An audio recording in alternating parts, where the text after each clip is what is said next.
오늘은 2023 수능 특강 12쪽에 수록된 작자 미상의 고전시 바람도 쉬어 넘는 고개를 함께 공부해 보도록 하겠습니다. 이 작품은 수능 특강의 개념 부분에서 2강 시의 내용 부분에 수록이 되어 화자의 정서, 시의 소재, 화자의 태도나 어조를 배우기 위해 수록이 되었어요. 지난 시간에 공부했던 창내고자 창을 내고자 이 사설시조와 한 세트로 수록이 된 작품입니다. 창내고자와 형식적인 측면에서도 참 비슷한 부분들이 많을 거라서 두 작품을 자연스럽게 비교해가며 수업을 진행하게 될 것 같습니다. 본격적으로 저와 시를 살펴보기에 앞서서 영상을 잠깐 멈추시고 시의 운율이나 표현 방식뿐 아니라 시의 내용 측면에서 이 시의 화자가 어떤 처지에 놓인 것 같은지, 어떤 생각을 하고 있는지, 어떤 반응을 보이는지 등을 통해 정서나 태도를 읽어내 보신 뒤 수업을 들으시면 좋겠습니다. 그럼 잠깐 영상을 멈추시고 시를 스스로 읽으며 최대한 내용을 살펴보신 뒤 영상을 보도록 하세요. 멈춤! 네, 한번 스스로 읽으며 내용을 잘 살펴보셨나요? 그럼 저와 함께 작품을 보도록 할게요. 여러분 스스로 작품을 한 번씩 읽어보셨을 텐데 이 시는 고전시 중에서도 어떤 갈래에 속하는 것으로 보이나요? 이거 바로 사설시조죠.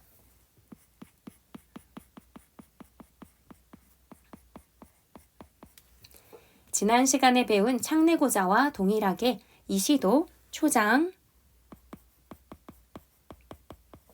중장, 종장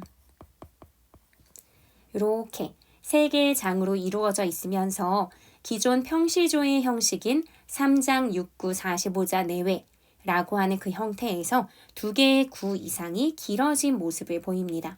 중장과 종장 모두가 좀 길어져 있는 모습이 보이시죠? 사설시조는 가슴 속에 뭔가 표현하고 말하고 싶은 그런 욕구가 한가득인 평민들, 서민들이 자신들의 감정을 진솔하게 잘 드러낸 그런 시조 양식이다 라고 말씀드렸었는데 이 작품 역시 그러합니다. 그러면 함께 보도록 할게요. 바람도 쉬어 넘는 고개, 구름이라도 쉬어 넘는 고개, 산진이 수진이 해동청 보람에 쉬어 넘는 고봉 장성령 고개, 그 너머 이미 왔다 하면 나는 아니 한 번도 쉬어 넘어가리라. 네, 이 시도 역시나 창내고자, 창을 내고자 라고 하는 사설시조와 유사하게 반복이 참 많다 라는 생각이 드시죠. 여기 보면 모모한 고개, 모모한 고개, 모모모모모모모한 고개 이런 식으로 해서 세 개의 고개가 연결된 형태를 보이고 있어요. 그러니까 열거된 거죠. 연결이 아니라 열거. 이렇게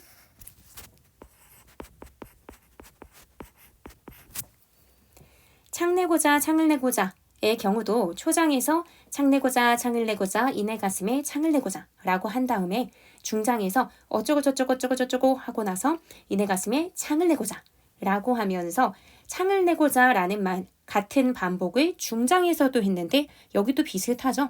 초장에서도 무슨 고개 해놓고 중장에서도 마지막 부분에 무슨 고개 라는 식으로 쓰여 있습니다. 그러니까 이렇게 어떠한 고개들이 열거가 되어 있고요.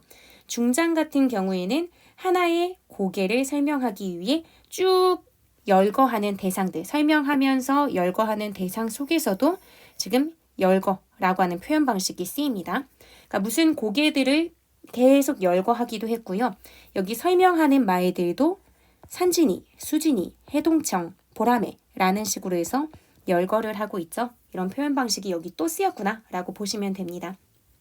그러면 열거가 되고 반복이 되고 있는 이 고개라는 말, 이 고개가 바로 어떤 고개일까 라는 것을 생각해 보셔야겠죠.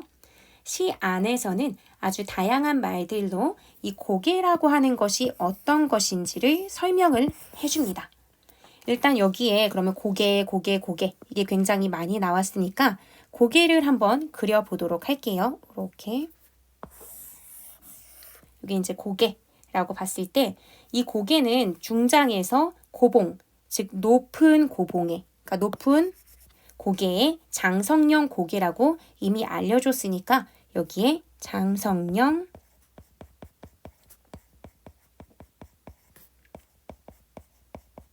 고개라고 적어둘게요. 장성령이라고 하는 구체적인 지명이 나오니까 정말 지금 우리가 살고 있는 시대와는 멀리 떨어진 과거 속에서 살던 화자가 쓴 작품이기는 하지만 그래도 뭔가 생생하게 당시를 살아가던 누군가의 목소리를 어떤 구체적 현장 속에 있는 그 목소리를 듣는 기분이기도 하죠. 그래서 이 시어는 상당히 구체성을 띄고 있는 단어라고 볼 수 있어요. 장성령이라고 하는 것. 그래서 여기에 구체성이라고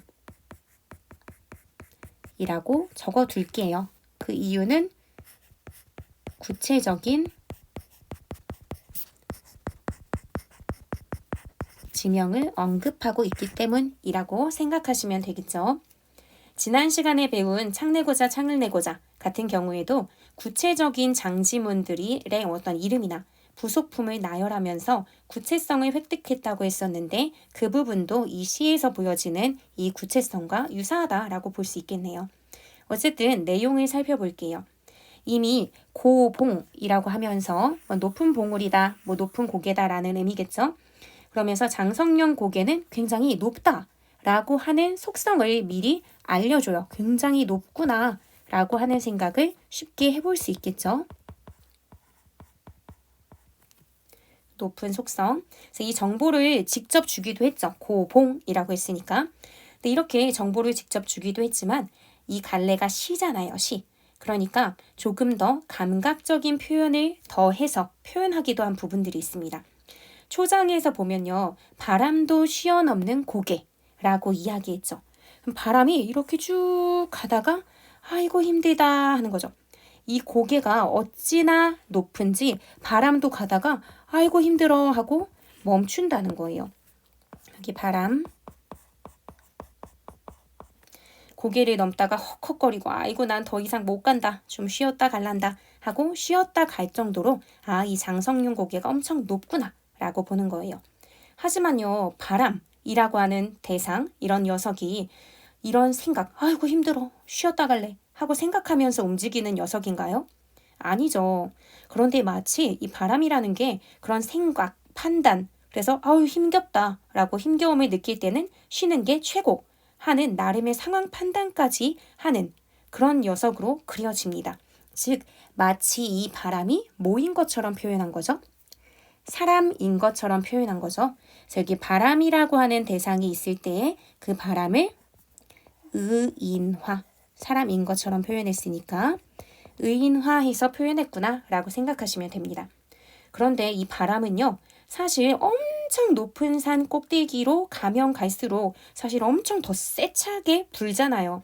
근데 그럼에도 불구하고 고개가 너무너무 높아서 바람까지도 한 번에 가지 못하고 쉴 수밖에 없어 라고 표현했어요. 세상에 바람까지 멈췄다가 쉬었다가 그랬다가 가야 할 정도로 높은 고개가 있겠어? 라는 생각이 들 만큼 사실상 상황을 좀 과장해서 표현한 면이 있습니다. 그래서 그 부분도 정리를 해둘게요. 여기 바람도 쉬어넘는 고개라고 했을 때 이 부분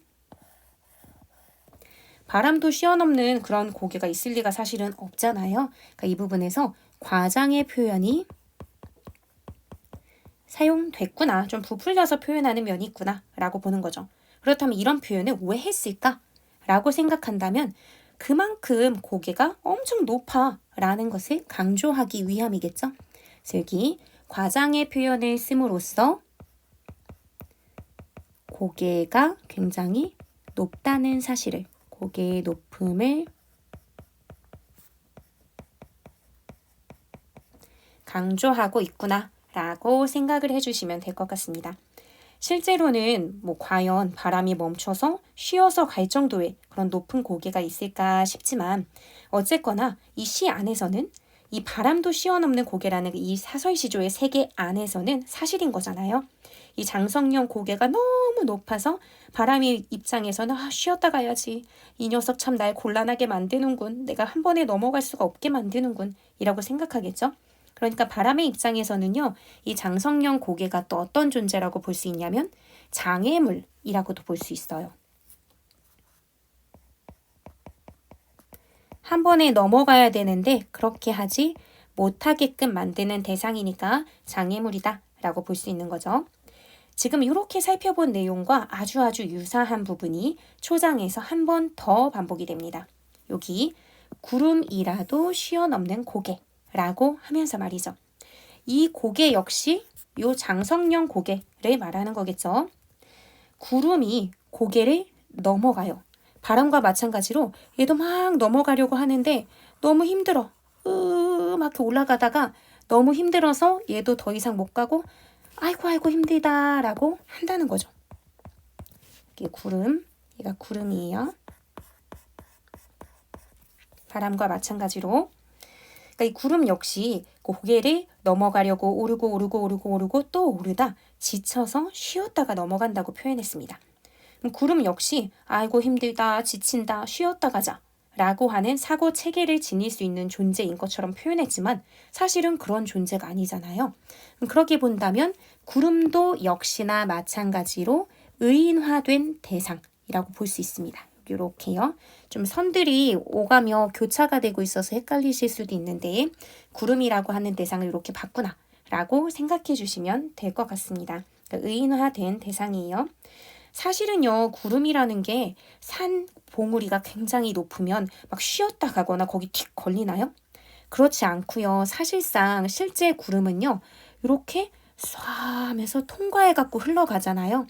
그런데도 불구하고 여기서는 마치 너무너무 높아서 딱 막혀버리는 것처럼 표현했으니까 사실 또 좀 과장했다라고 볼 수 있어요. 실제 구름은 이러하지는 않을 텐데 그러면서 이것 역시 고개가 엄청 높다는 것을 강조하기 위한 표현의 효과를 거두게 될 거예요. 즉 이 부분 구름이라도 쉬어넘는다 라고 하는 표현 역시 과장의 표현을 사용했구나 라고 보시면 돼요. 그러니까 지금 괄호로 표시해주는 부분, 노란색 괄호로 표시해주는 부분은 과장이 사용된 부분이라고 생각해 주시면 될 것 같습니다. 그래서 이 시에서는요. 장성령 고개가 구름의 등산을 방해하는 장애물이 역시나 되는 거고요. 그러면 중장으로 넘어갈게요. 산진이 수진이 해동청 보람에 쉬어넘는 고봉 장성령 고개라고 얘기했죠. 여기서는요. 고개를 수식하는 표현이 좀 더 길었는데요. 그 수식하는 표현 속에는 아까 말씀드렸듯이 열거의 표현이 사용됩니다. 산진이 수진이 해동청 보람에 이렇게 열거가 된 거죠. 그런데 이 열거된 대상들이 다 뭘 의미하는지 한 번에 다 이해가 되셨나요? 만약 한 번에 다 이해가 되셨다면 당신은 조선시대 사람이 분명합니다. 2022년에 살아가는 신세대인 저는 잘 모르거든요. 산진이 수진이는 친구 이름이니? 해동청은 무슨 당시 관청 이름이니? 막 이러고 있다고요, 선생님도. 그래서 찾아봐야지 무슨 뜻인지 압니다. 그런데 수능 특강에서는요, 이 단어들의 뜻을 알려주지 않았어요. 이건 뭐 수험생들이라면 이 정도는 찾아서 공부해야 돼, 고생 좀 해봐 라고 하는 의미가 아니에요. 그것이 아니라 몰라도 문제 푸는데 지장이 없다. 작품을 해석하는데 큰 문제가 없다 라는 거예요. 그냥 이미 초장에서 고개가 엄청 높다는 것을 충분히 드러내는 표현을 2번 과장을 통해서 2번 반복했잖아요. 중장도 역시나 마찬가지로 무엇이 쉬어넘는 고개라고 하면서 초장에 썼던 내용과 같은 구성 방식이 그대로 반복되었으니까 이건 그냥 길이만 길어졌을 뿐 같은 의미야 라고 생각하고 읽어도 된다는 의미입니다.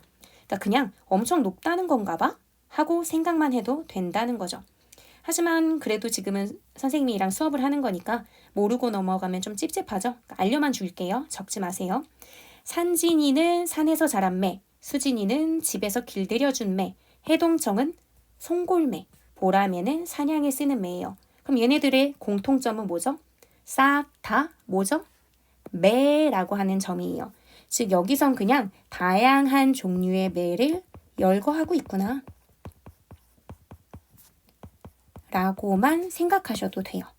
이렇게 그러니까 매라고 하는 것 이 매는 뭐 우리가 조류학자가 될 게 아니니까 지금 말씀드렸듯이 뭐 산진이, 수진이, 해동성, 보라매 이걸 구별할 필요는 없지만 대충 매가 어떻게 생긴 새인지는 좀 생각해 보셨으면 좋겠어요. 그냥 앙증맞은 참새 이런 거하고는 좀 다른 새잖아요. 전투력 만렙에 막 사냥도 해주고 하는, 날개도 엄청 크고 영화 같은 걸 봐도 정말 높은 하늘을 날개를 펴고 거침없이 날아가는 그런 모습을 보여주는 새가 매입니다. 그런데 그 매마저도 고개를 넘다가 아유 힘들어 더 이상 갈 수가 없어 라고 생각하면서, 그래서 아이고야 힘들다 그냥 쉬었다 가자 하면서 그냥 쉬고 있다는 거예요. 다리 쭉 펴고 이렇게 쉬고 있는 거죠. 그러니까 그것도 사실 말이 안 되잖아요. 매에게 우리가 생각하는 그 이미지하고는 좀 연결이 좀 안 되거든요. 그러니까 여기서도 역시 일단은 사람처럼 매도 아이고 힘들어 지쳐 쉬었다 가자 라고 사고하고 있는 것처럼 표현을 했으니까 이 매 역시 의인화의 표현 방식을 사용한 거고요. 여기 지금 쭉 그냥 여기다 이을게요. 그러니까 의인화의 방식을 사용한 거고요. 실제 매는 이렇지 않을 거란 말이에요. 여기도 지금 보면 한 마리 매도 아니죠. 산진이, 수진이, 해동성, 보람이라고 했으니까 엄청 많은 전국구로 막 날고 기는 매들이 몽땅 덤벼서 왔는데도 이 고개 앞에서는 맥을 못 추고 아유 힘들다 하고 쉴 수밖에 없다는 식으로 과장을 해서 표현함으로써 고개가 엄청 높다는 걸 강조한 거죠. 그러니까 그런 측면으로 본다면 이 부분 역시 과장의 표현을 사용하고 있구나 라고 생각하시면 됩니다. 그래서 이 매에게는 장성령 고개가 한 번에 자존심 상하게도 막 한 번에 넘어가지 못하고 나를 쉬게 만드는 그런 장애물이니까 역시나 지금 뭐 바람이나 구름이나 매 모두에게 이 고개는 장애물이구나 라고 생각하시면 됩니다. 그래서 이 모든 대상들이 다 쉬었다 가게 될 만큼 고개가 진짜 높다 라고 하는 것이 바로 이 중장까지의 내용이었어요. 그리고 여기에는 의인화나 열거나 반복이나 과장 이런 표현들이 많이 쓰임으로써 고개가 진짜 높다라는 것을 강조했던 거죠. 이걸 간략하게만 정리를 할게요. 초장, 주장, 중장의 경우는 의인화, 열거, 반복, 과장 등의 다양한 표현 방식이 쓰였고요. 이런 표현 방식을 통해서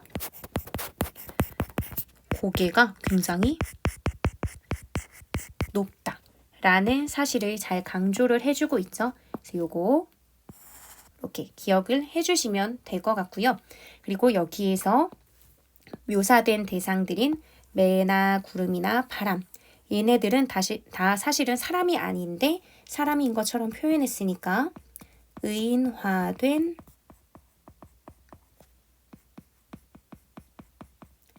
대상들이구나 라고 생각하시고 봐주시면 될 것 같습니다. 이렇게 해서 초장, 중장의 내용을 봤고요. 그러면 마지막으로 종장으로 가보도록 하겠습니다. 그 너머 이미 왔다 하면 나는 아니 한 번도 쉬어 넘어가리라 라고 표현을 했죠. 여기서 일단 그 너머의 그는 뭐겠어요? 이 엄청 높은 장성령 고개겠죠. 따로 적지는 않을게요. 그러면 그 너머에 이미 왔다고 하면 나는 아니 한 번도 쉬어 넘어가겠다 라고 말합니다. 즉 한 번도 쉬지 않고 가겠다는 거죠.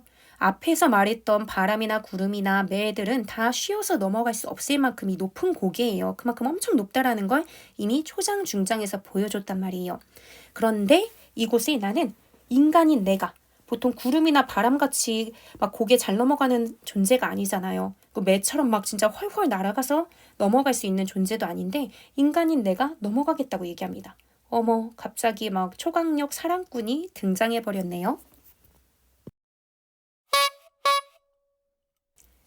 네, 그림으로 그리자면 여기 화자, 임 이렇게 그려볼 수 있을 것 같아요. 바람도 구름도 매도 다 쉬어갈 수밖에 없는 그 높은 고개 너머에 이미 와 있다고 하면 임께서 내가 기다리고 사랑하는 뭐 그런 대상이겠죠. 그래서 이렇게 왔다고 하면 나는 어떻게 하겠다라고 얘기하니까 이미 왔을 상황을 지금 가정하면서 이야기합니다.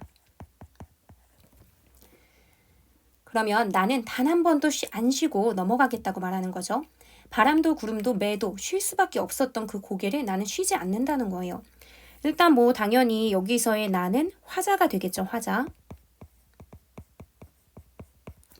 그리고 여기서 임은 화자가 엄청나게 사랑하는 대상일 거라는 것은 쉽게 생각해 볼 수 있을 겁니다.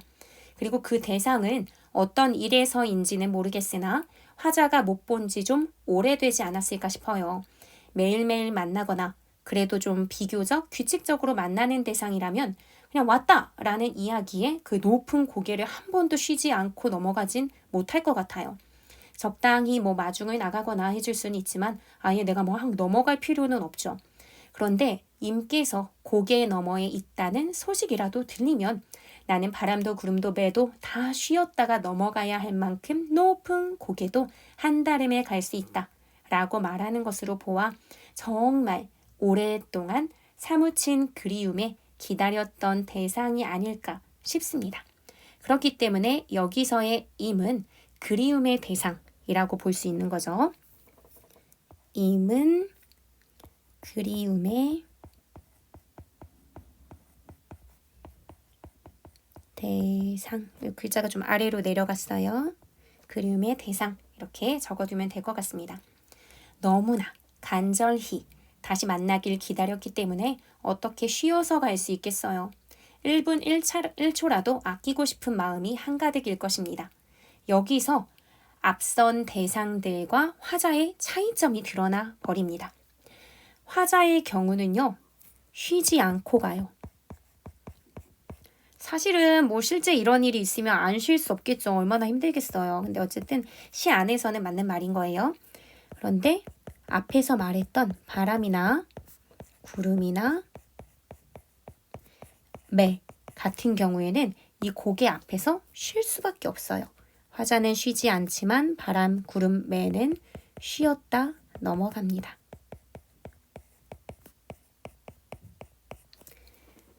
이렇게요.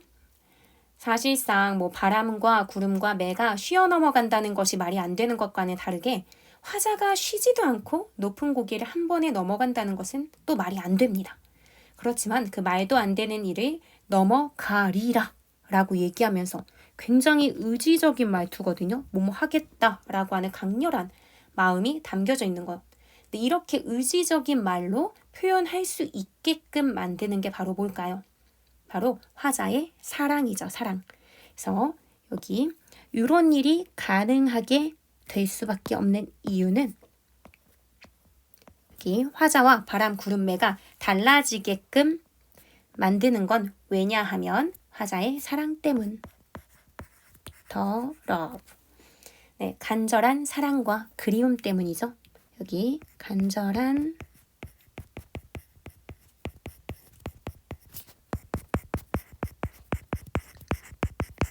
사랑과 그리움 이렇게 적어주세요. 이런 게 있기 때문에 왠지 정말 가능하게 만들어버릴 것 같다라는 느낌을 이 시적 세계 안에서는 한가득 풍겨주는 거죠. 실제 사실은 뭐 아무리 사랑하고 기다리는 사람이 왔다 해도 내 엉덩이에 막 로켓 부스터를 장착하지 않는 한, 인간의 심장이 아닌 초강력 엔진을 장착하지 않는 한 어찌 이 높은 고개를 한 번도 쉬지 않고 넘어갈 수가 있겠어요. 근데 우리는 그런 것에 대한 진위 여부를 따져가며 시를 읽진 않죠. 그냥 와 정말 임에 대한 적극적인 사랑의 의지가 완전 강렬한 화자구나 라고 생각하면서 읽게 되는 거죠. 대단한 화자다. 진짜 적극적인 임에 대한 사랑이 진짜 적극적인 화자다 라고 생각하면서 읽게 되는 겁니다. 그렇기 때문에 여기 의지적인 표현을 한 부분 이쪽에는 임에 대한 적극적인 사랑의 의지가 드러난다 라고 써주시면 좋을 것 같아요. 그래서 여기 나는 아니 한 번도 쉬어 넘어가리라 라고 한 부분 있죠. 필기가 지금 막 엉켜 있어갖고 좀 정신이 없으실 수 있는데요. 아니 한 번도 쉬어 넘어가리라 라고 한 부분 여기 이렇게 화살표로 뺄게요. 이 부분은 임에 대한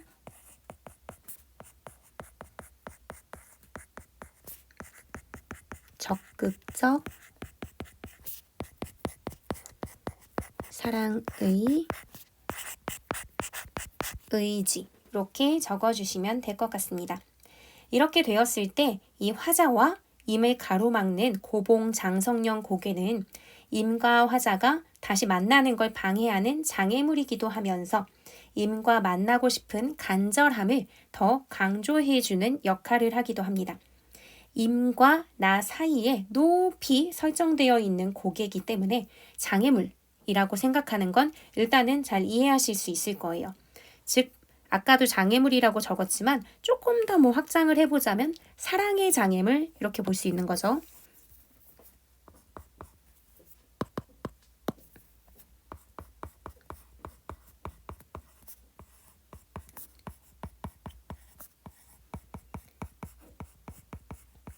이 높은 고개만 없으면 이미 왔다고 할 때 바로 만나러 갈 텐데 한참을 걸리게 만들고 만나는 걸 또 어렵게 만들잖아요.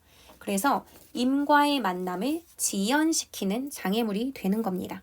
여기 임과의 만남을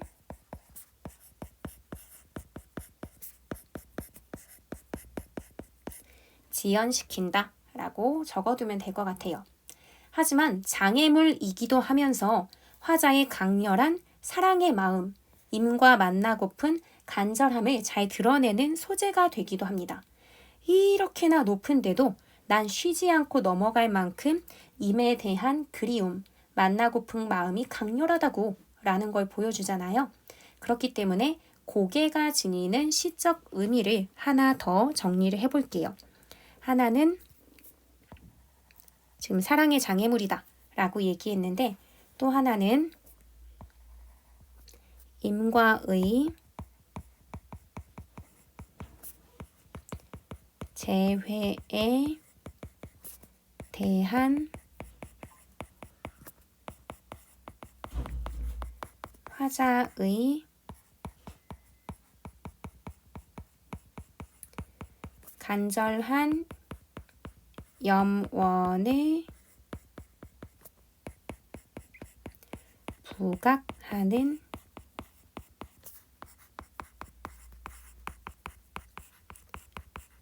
장애물 이렇게도 볼 수 있는 거죠. 요건 이번에 2023 수능특강 선지로도 구성된 내용이니까 잘 기억해 두시면 좋을 것 같습니다.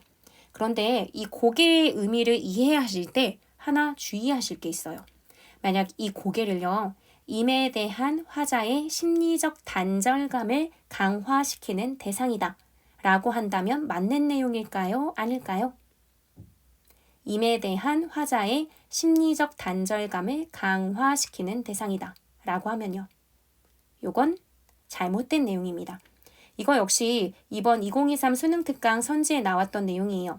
언뜻 생각하시기에는 고개라고 하는 것이 화자와 임을 가로막는 장애물이니까 단절감을 만들어낸다면 맞지 않을까? 하실 수도 있지만요. 이 화자는 고개가 제 아무리 높아봐라. 내가 바람도 구름도 매도 쉬어갔던 그 고개라고 해도 한 번도 안 쉬고 넘어갈 거야. 라고 하는 의지를 보여주는 거니까 만남 자체를 좀 지연시키는 장애물인 건 맞지만요. 극복하겠다는 강렬한 의지도 보이고 있는 장애물이기 때문에 임과 단절됐다고 보면 안 되는 겁니다. 단절되었다고 하면 좌절해버릴 거 아니에요. 그럼 고개를 넘으려는 시도조차 하지 않겠죠. 그러니까 이 부분은요. 심리적 단절감은 아니라는 점.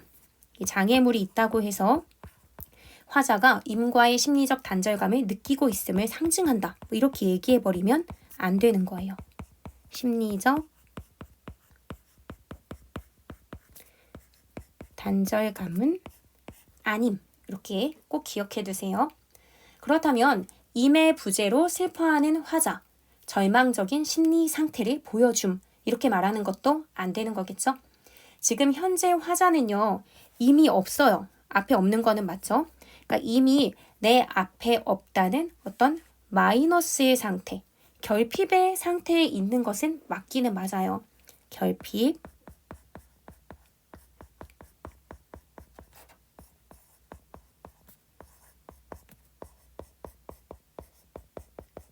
임이 없는 거죠. 하지만 결코 좌절하고 있지 않습니다. 임이 오시기만 해봐라. 난 어떤 고난, 장애물에도 불굴의 의지를 발동시켜서 임과 만날 테니까 하고 있는 거죠. 그래서 화자만 있는 요곳은 결핍 마이너스의 상태지만 이미 고개로 넘어오시기만 한다면, 그러니까 고개 너머로 오시기만 한다면 고개 너머는 임께서 계신 곳이 되는 거죠. 즉 결핍이 충족된 곳이 됩니다. 즉 충일의 상태가 되는 거죠. 다 채워진 상태. 요것도 역시 수능 특강에서 보기 박스의 내용으로 다루어졌기 때문에 지금 좀 언급을 해드려요. 충일의 상태, 임과 만날 수 있는 상태가 돼요.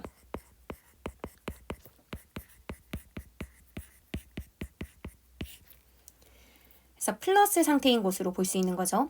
그래서 이 작품을요. 언젠가는 다가올 만남의 순간에 대한 설렘, 이걸 보여주는 작품으로 보는 관점도 있습니다. 현재의 결핍 상태에 조금 더 초점을 맞춰서 해석을 하든 아니면은 이미 왔을 때 만나러 가는 설렘. 그래서 너무 좋아. 임께서 오신다고 하면 난 얼마든지 갈 수 있어 하고 그 옆에서 같이 임과 만날 거야 하는 그런 것으로 뭐 해석을 하든 간에 어떻게 보더라도 분명한 건 이 작품이 임과의 재회, 그러니까 다시 만나는 거죠. 그래서 다시 만나는 것에 대한 간절한 바람을 드러내고 있다는 것은 변함없이 맞는 전체적인 주제의식이라고 볼 수 있어요. 그래서 그것까지 정리하고 끝내는 걸로 하겠습니다. 그래서 이 전체적인 작품의 주제라고 본다면 임과의 재회에 대한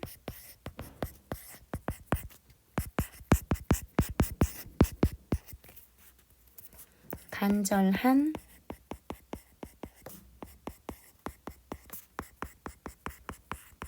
바람, 이렇게 볼 수 있는 거죠.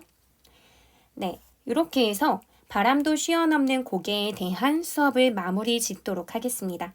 길이는 좀 짧지만 생각해 볼 부분들이 참 많은 작품이었죠. 오늘의 수업 영상이 여러분이 이 시를 제대로 이해하는 데 도움이 되었길 바라고요. 다음 시간에도 여러분의 공부를 돕는 좋은 영상으로 찾아오도록 하겠습니다. 오늘도 모두 수고하셨습니다. 다음 영상에서 또 만나요. 안녕.